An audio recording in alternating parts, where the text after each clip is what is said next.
Every golfer hits that perfect shot once in a while. It's the thing that keeps bringing us back to the game, and yet it can be so frustratingly elusive. We know the answer should be simple, and somehow we find it complicated.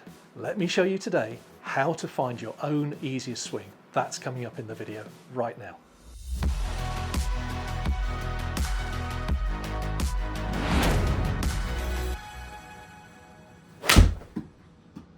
So what is it that connects those really lovely golf shots that you hit and that you see the best players hitting? It's that lovely, easy swinging motion. That's what we create.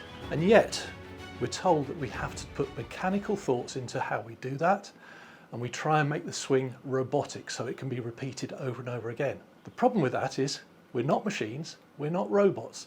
It doesn't work that way. What we find is that there are three things that get in the way of people doing this, and we call them the three deadly don'ts.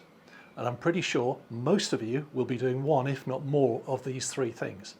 And what they are is that in the swing as we go back, we get told to keep the left heel, the lead heel, flat on the floor.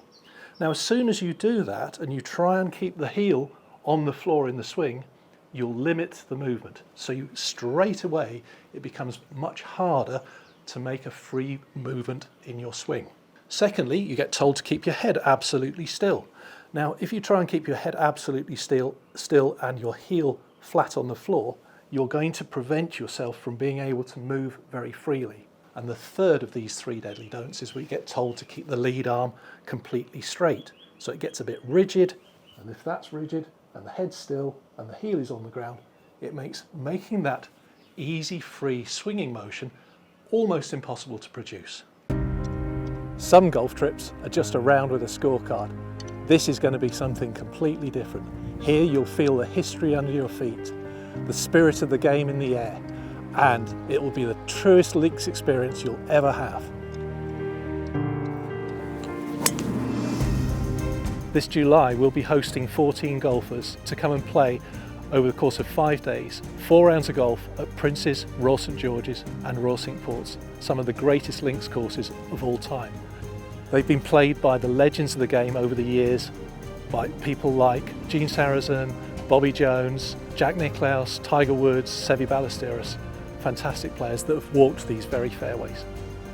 You'll feel the history, embrace the challenge, and play the game as it was meant to be played, where the land shapes the shot and the elements test your skill.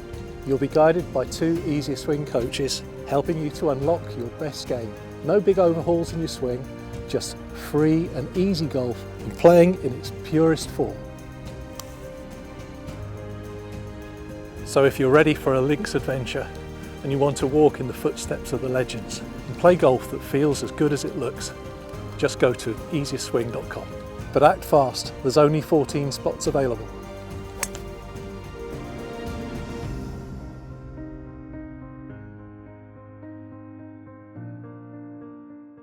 The key here is a lot of people ask us, so how far should I bring my heel off the ground, for example? Well, that doesn't work that way.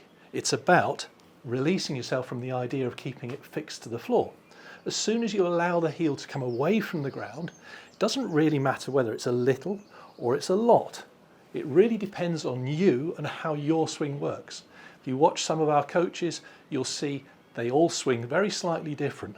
Some of us bring up our heel a lot, some somewhat less, but what we all do, the common factor, is we do not try and keep that heel flat on the ground, which so many of you try and do.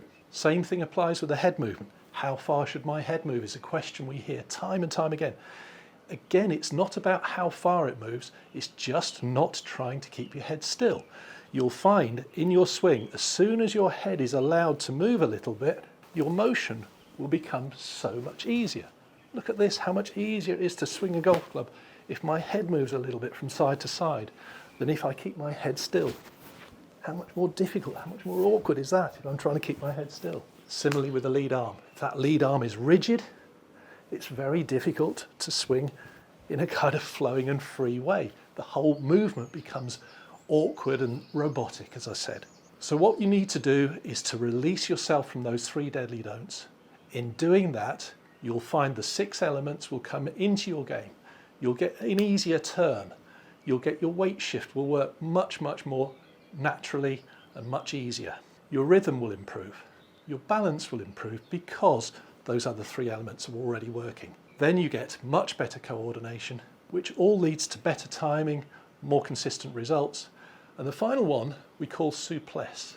And that basically means playing without tension, relaxed in a nice, simple way.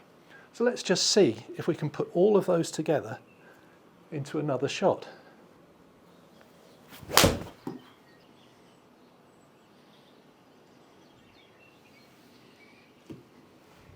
So if you've just found easiest swing, just come and join the thousands of golfers around the world who are finding an easier way to play the game. It's not technical, it's not difficult, anybody can do it, and you can improve your game in the simplest possible way. You just need to check out our website, easiestswing.com. You can sign up for our newsletter. We've also got the Positive Impact Golf book there, where you can download the first few chapters and get a look at that, see what you think. And if you want to, you can get the rest of the book, and you can also have a look at our new book, The Easiest Swing in Golf. So I hope you enjoy those resources. easiestswing.com. So we get asked, okay, now I'm going to play with a driver. What should I do? How much more should I move my heel? How much more should I move my head? Well, that again is fairly irrelevant. It's all about being authentic with your swing, not synthetic. This is what most people end up doing, is playing a synthetic swing. We want an authentic swing. It's your own natural swing. So what I'm looking to do is to create a nice swinging motion. Just watch if I actually allow myself to move freely. My head's moving a little bit, my heel's coming away from the ground a little bit, my arms staying nice and relaxed through the swing. Look at that by contrast to if I keep the heel on the floor, I keep the arm straight, and I keep my head still. Look how much more mechanical and awkward that becomes.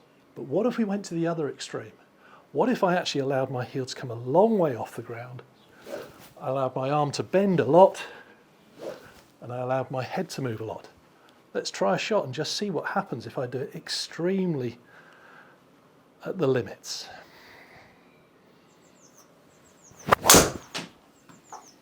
Well, that's not too terrible, is it? So it just shows you, to create your swinging motion, you can allow these movements to happen, but you don't have to do them to that extreme. Just find out for yourself how much you need to move to create that lovely swinging motion.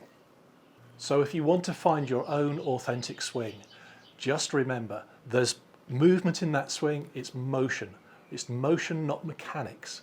We're not saying that you have to do things in a certain amount, a set type of way. It's about exploration. Learn for yourself. Find out what works for you. And in doing that, as you actually get rid of those deadly don'ts, and you discover that you can actually move freely and easily and discover your own authentic swing, you'll get much better motion, and that will create better shots. So it's a different direction for you to go in. So instead of going towards the idea of being static and still and trying to create this mechanical swing, it's allowing yourself the freedom of movement that will actually create your own best golf swing. So I hope you've enjoyed that video today. If you have, don't forget to like and subscribe below, and really do tell your friends about it as well. And we'll look forward to seeing you in the next video.